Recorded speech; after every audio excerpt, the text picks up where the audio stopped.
കർത്താവേ, നിന്റെ ഉന്നതമായ നാമത്തിന് സ്തോത്രം ചെയ്യുന്നു. കർത്താവേ, നിന്റെ വിശുദ്ധ പൗരോഹിത്യത്തെ മഹത്വപ്പെടുത്തണമേ. കർത്താവെ, സഭയിലുള്ള സാന്നിധ്യം പ്രകടമാക്കണമേ. 40 വർഷം ഞാൻ അർപ്പിച്ച കുർബാനയുടെ യോഗ്യതയാൽ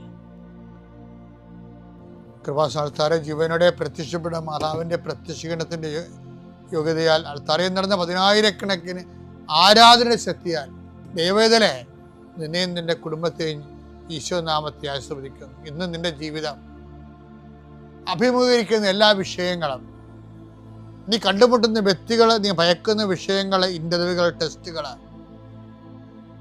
യാത്ര ചെയ്തെത്തുന്ന ഇടങ്ങൾ, നിന്റെ ജോലിപ്പാടുകൾ, ശുശ്രൂഷ ഇടങ്ങൾ, കർത്താവിൻ്റെ നാമത്തെ അനുഗ്രഹിക്കപ്പെടട്ടെ. സഞ്ചാരി മാതാവ്, സമയത്തിൻ്റെ അധികാരി, നിന്റെ ഉടമ്പടി വഴികളിലൂടെ നിന്നെ വേർപിരിയാതെ നിനക്ക് വേണ്ടി വാദിച്ചും നിന്നെ സപ്പോർട്ട് ചെയ്തും നിനക്ക് വേണ്ടി നീ ചെയ്യാനുള്ള ജോലി ഏറ്റെടുത്തും നിന്നെ സന്ധിക്കട്ടെ. ദൈവവേദന, മനസ്സ്, ശരീരം, ആരോഗ്യം, അതെല്ലാം മേഖലകളിൽ എൻ്റെ മക്കൾ ഇന്ന് ഞെരുങ്ങുകയോ വിഷമിക്കുകയോ ചെയ്യുന്നുണ്ടെങ്കിൽ കർത്താവിൻ്റെ രക്തം നിങ്ങൾ തളിക്കപ്പെടട്ടെ.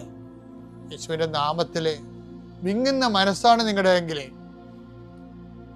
സാമ്പത്തിക തകർച്ച ഉള്ളത് കാരണം, ചെയ്തുകൊണ്ടിരിക്കുന്ന കാര്യങ്ങൾ മുടങ്ങിപ്പോയത് കാരണം, വരുമാന സ്രോതസ് അടഞ്ഞു പോയത് കാരണം, പഠിക്കേണ്ട കാര്യങ്ങളും വിസ പ്രോസസ്സിങ്ങും,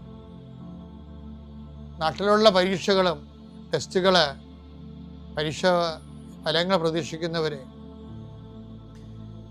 എൻ്റെ വിഷയത്തിന് PSC ടെസ്റ്റ് പിടിച്ചെന്നെങ്കിലും ആഗ്രഹിക്കുന്നവർ, അതെല്ലാം ഈ ഒറ്റ പ്രാർത്ഥനയുടെ ദൈവത്തിലെ നിന്നെ ഏറ്റെടുക്കുകയും നിൻ്റെ ആവശ്യങ്ങൾ അറിഞ്ഞ് നിന്നെ സന്ധിക്കുകയും ചെയ്യും.